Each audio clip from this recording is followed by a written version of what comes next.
Assalamualaikum warahmatullahi wabarakatuh. Shalom, salam sejahtera, rekan-rekan mahasiswa dimanapun kalian berada.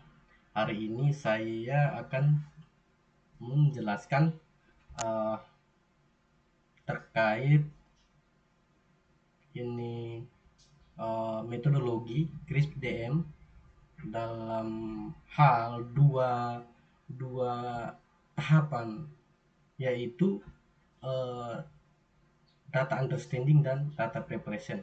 Ini dari contoh soal yang diberikan pada mata kuliah data mining atau penambangan data. Soalnya seperti ini.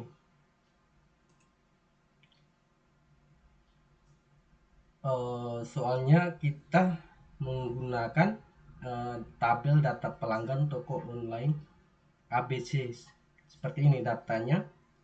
Jadi soalnya Budi sebagai manajer toko online ABC ingin memahami perilaku pelanggannya untuk mendapatkan pola-pola menarik yang dapat mendukung strategi pemasaran.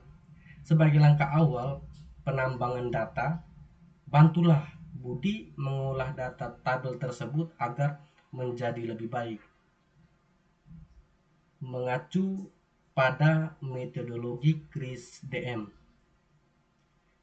Langkah yang kita lakukan pada soal ini adalah yang pertama, kita menerapkan cara memahami data atau data understanding dari langkah demi langkah menurut panduan CRISP DM. Jadi kita pastikan dalam langkah tersebut kita mampu mengidentifikasi dan menjelaskan kemungkinan adanya permasalahan pada data yang kita peroleh. Misalnya ada missing value, data outlier, kebutuhan normalisasi, data tidak konsisten, potensi reduksi atribut, dan sebagainya. Yang berikut itu kita akan menguraikan tahap penyiapan data atau data preparation, terutama dalam memberi solusi terhadap hasil identifikasi permasalahan pada bagian data understanding. Nah, selanjutnya saya akan mulai dengan bagian data understanding. Jadi awal data yang didapat ini kita melihat bahwa data ini terdapat 10 observasi pelanggan atau 10 baris. Terlihat pada bagian ID pelanggan. Dan terdapat dari dataset ini terdapat 7 atribut atau kolom.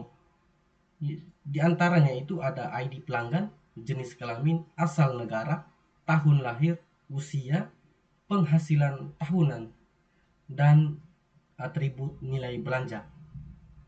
Langkah selanjutnya itu yang kita lakukan di dalam tahapan data understanding ini, yang pertama kita mencari missing values atau kekosongan informasi kritis. Yang kedua, apakah dari dataset tersebut ada perbedaan penamaan untuk makna yang sama atau inkonsistensi kategori atau data yang tidak konsisten.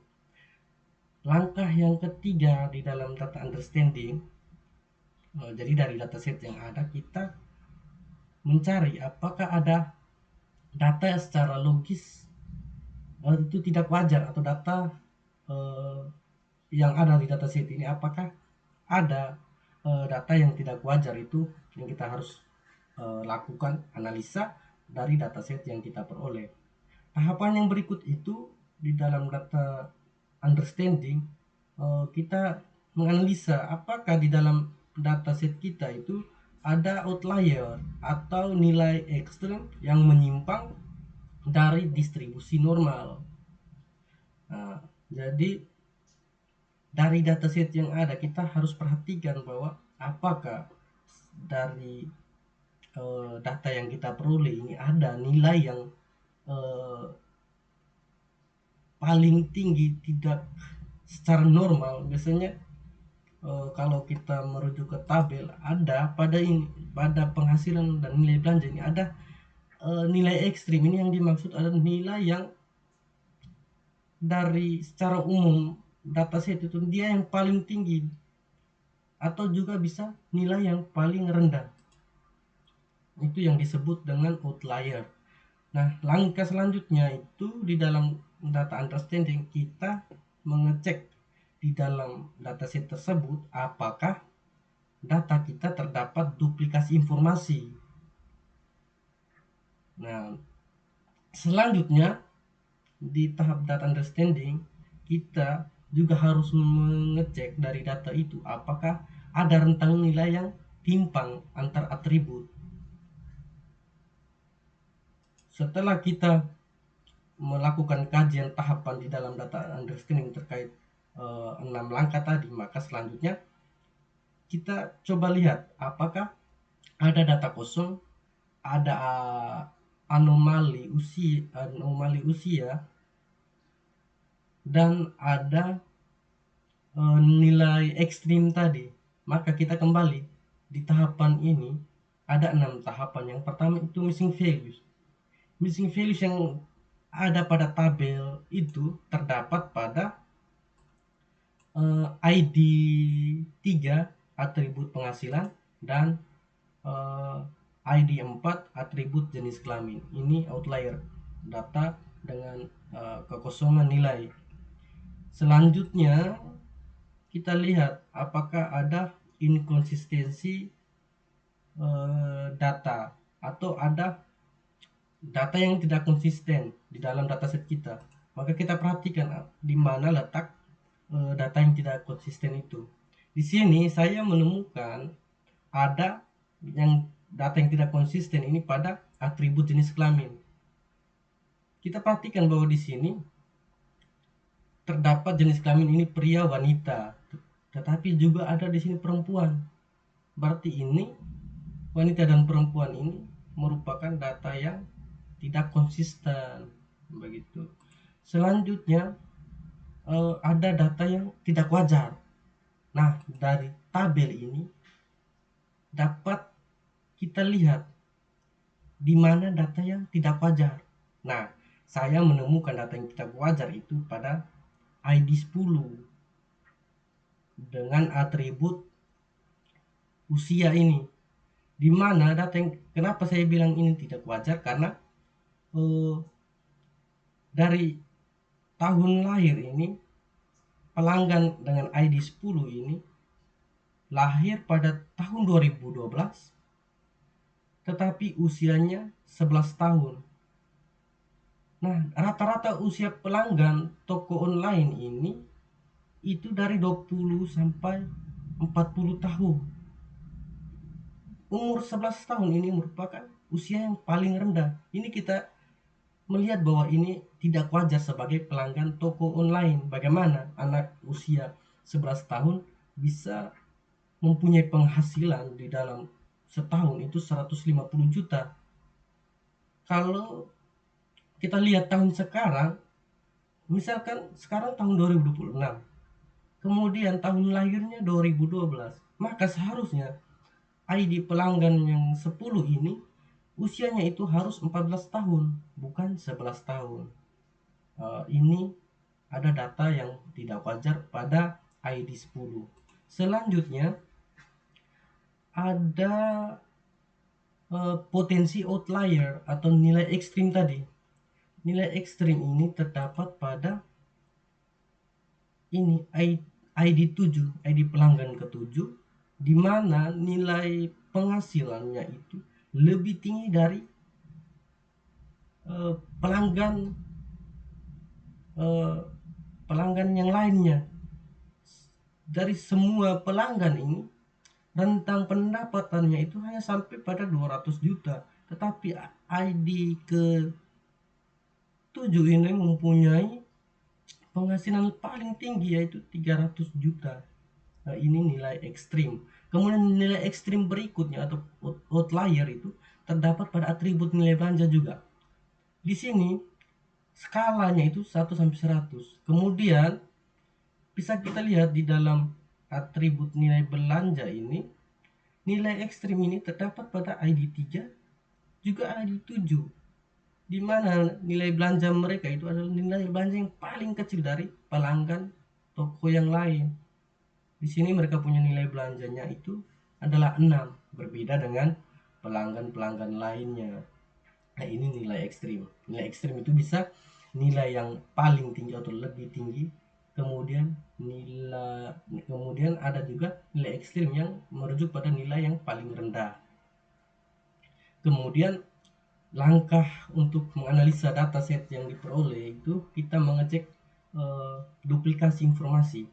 Duplikasi informasi ini terdapat pada atribut tahun lahir dan usia, di mana kedua atribut ini memberikan informasi yang sama sebenarnya. Kita hanya bisa atau seharusnya kita itu bisa pakai cuman satu atribut ini. Misalnya kita butuh untuk mengetahui bahwa data pelanggan toko online ini rata-rata usianya, bukan kita perhatikan tahun lahir. Jadi dari dua atribut ini punya informasi yang sama. Jadi bisa bisa salah satu atributnya itu nanti bisa dihapus begitu. Nah, itu masuk di dalam redundansi atribut atau duplikasi informasi dari dataset yang kita miliki. Tahap yang terakhir di dalam langkah data understanding itu ada ditemukan rentang nilai yang timpang antar atribut. Jadi di sini ada dari usia sampai dari usia, atribut usia, penghasilan dan nilai belanja ini eh, tidak memiliki skala yang sama. Jadi ada tumpang tindih begitu datanya. Nah, selanjutnya kita masuk pada sebelum kita masuk ke data preparation, masih pada data understanding. Jadi untuk 6 langkah analisis data understanding tadi, saya mendapatkan kesimpulan awal atau hipotesis saya awal itu adalah segmentasi optimal itu akan terjadi di antara kombinasi dua atribut numerik antara penghasilan tinggi, pengeluaran rendah, dan penghasilan rendah, pengeluarannya tinggi. Model yang akurat membutuhkan data yang terkalibrasi sempurna. Nah, selanjutnya kita masuk pada data preparation, persiapan data. Jadi kita melakukan penanganan terhadap missing values dan sebagainya pada data understanding tadi. Jadi penanganan yang pertama itu pada penanganan ID3, di mana dia mempunyai missing values pada nilai penghasilan. Jadi keputusan yang digunakan untuk menangani kasus ini digunakan imputasi median.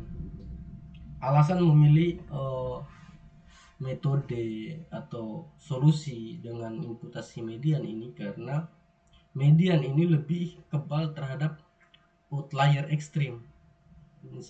Seperti pada ID7 yang mana dia mempunyai nilai ekstrim di dalam atribut penghasilan itu 300 juta per tahun. Jadi kita menggunakan median atau nilai tengah. Jadi dari semua data kita urutkan dari yang paling kecil hingga yang paling besar, kemudian kita bagi dua. Jadi dari dataset yang ada ini, dataset yang ada ini terdapat 10 pelanggan, tetapi karena ada satu ID atau baris yang dianggap tidak wajar, maka kita hapus barisnya.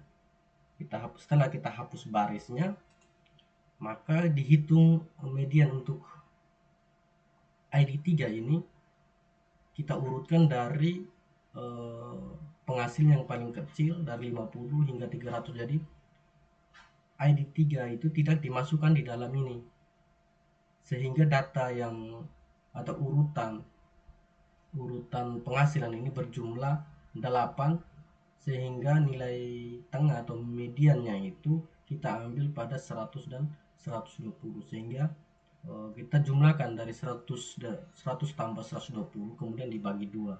Jadi didapatlah bahwa rata didapatlah eh, nilai pada atribut penghasilan untuk ID3.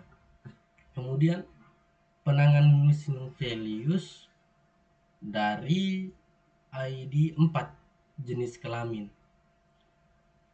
Jadi di ID4 ini kita lihat kembali di dataset ini, dia terdapat missing values, tidak ada jenis kelamin. Nah, solusi yang kita gunakan ini adalah menggunakan imputasi modus. Jadi dengan mengambil kategori mayoritas di dalam dataset. Jadi dataset kita ini berukuran kecil, dengan mayoritas pelanggan toko itu adalah wanita, sehingga kita ambil atribut jenis kelamin dengan kategori wanita ini masuk ke dalam ID4, sehingga yang kosong di sini pada ID4 di atribut jenis kelamin diisi dengan wanita. Kita pilih dari yang mayoritas atau yang paling banyak muncul di dalam atribut ini untuk dijadikan atau dimasukkan ke dalam ID4. Itu penanganan missing values.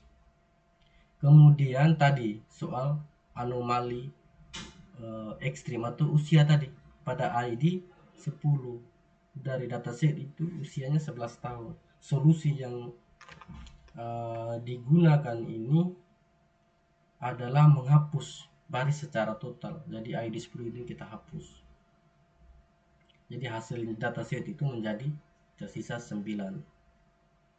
Nah, itu terkait anomali ekstrim atau anomali usia tadi kita hapus. Selanjutnya dari dataset yang kita temukan tadi ada skala yang tidak seimbang, maka kita lakukan normalisasi menggunakan min max untuk menyeimbangkan pengaruh antara penghasilan dan skala belanja. Jadi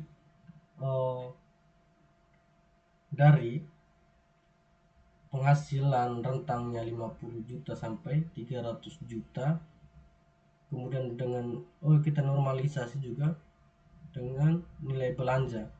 Rumusnya adalah x kurang x min per x max kurang x min. Jadi tujuan untuk normalisasi ini untuk menghindari di mana ada dominasi atribut penghasilan yang memiliki rentang puluhan hingga ratusan juta terhadap atribut nilai belanja yang hanya berskala 1 sampai 100. Tentu hal ini krusial untuk menjaga jarak Euklidan pada proses clustering nantinya. Selanjutnya, setelah kita melakukan penanganan terhadap data yang mempunyai masalah tadi seperti missing values, outlier, nilai ekstrim, skala tidak seimbang dan sebagainya tadi, maka kita buat rangkuman intervensi struktural untuk kita pulihkan kualitas dataset kita. Permasalahan di sini pertama, missing value penghasilan ID3. Dengan solusi yang tadi dipilih adalah imputasi median. Karena kenapa pilih imputasi median? Karena tahan terhadap outlier. Yang berikut itu ada missing values gender pada atribut jenis kelamin ID 4.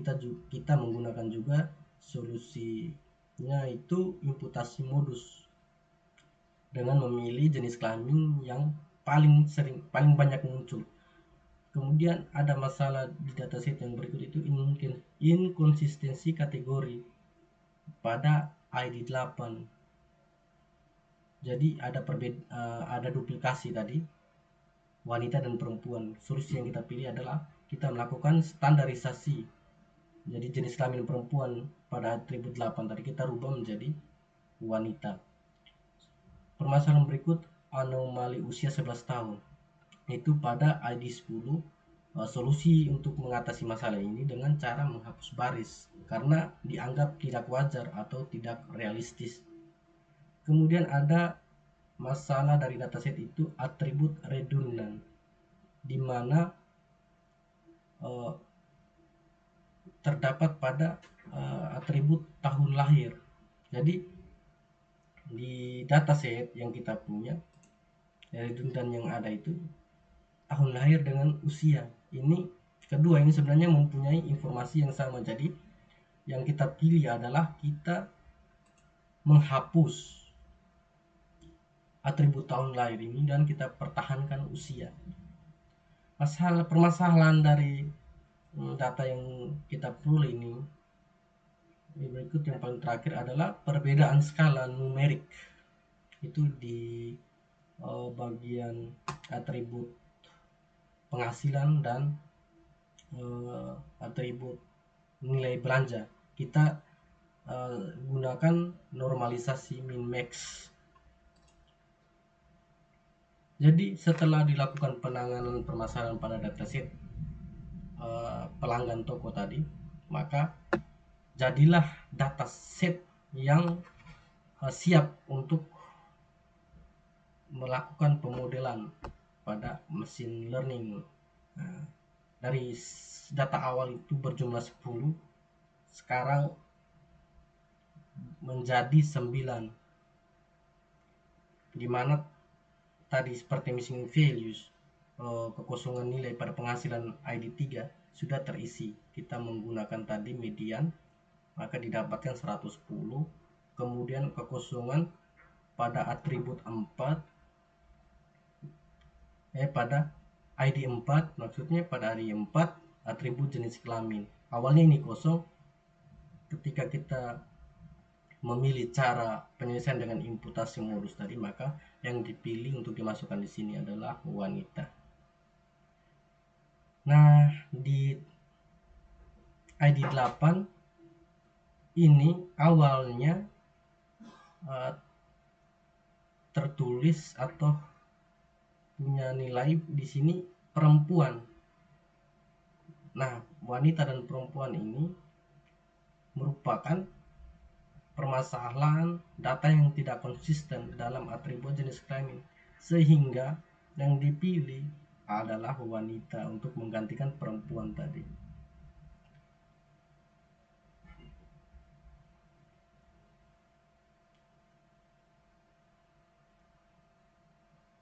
Nah, akhir pada sebuah kesimpulan bahwa tahapan data understanding dan data preparation dalam kris DM yang dilakukan untuk menyelesaikan kasus pada dataset pelanggan toko online ABC ini bukanlah sekedar proses bersih-bersih. Kedua ini adalah fondasi kita untuk memastikan bahwa model data mining memiliki tingkat akurasi yang tinggi, stabilitas matematis, dan relevansi langsung terhadap tujuan segmentasi bisnis. Jadi dataset yang setelah dilakukan penanganan tadi akan menghasilkan keputusan bisnis yang transformatif. Jadi bisa diberikan solusi untuk pemilik toko online tadi. Jadi ini soal cara melakukan data understanding dan data preparation di dalam metodologi kris DM. Maka sekian dari saya. Assalamualaikum warahmatullahi wabarakatuh.